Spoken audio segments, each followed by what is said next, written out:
तर तो आहे रिव्हर्स ट्रान्सक्रिप्टेज आहे। तर या ठिकाणी RNA हा आहे आणि GP41 हा आहे आणि GP120 म्हणजे 120 आहे या ठिकाणी।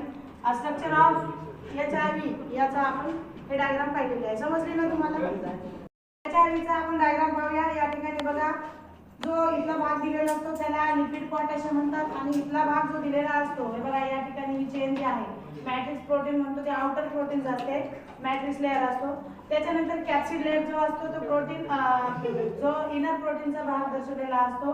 जसा हा बाहेरचा आहे आउटर आणि हा इनर मधला असतो। आणि हा जो एस सारखा दिसला तुम्हाला डायग्राम मध्ये, तर हा जो असतो तो RNA असतो, RNA याच्यामधला। त्याच्यानंतरचा आहे जो या ठिकाणी जो एक डॉट दिसायला इथं आहे, RNA च्या बाजूला इथे एक आहे, इथे एक आहे। तर तो आहे रिव्हर्स ट्रान्सक्रिप्टेज आहे।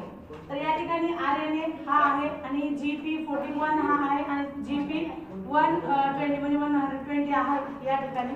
स्ट्रक्चर ऑफ HIV याचा आपण हे डायग्राम पाहिलेले आहे। समजले ना तुम्हाला?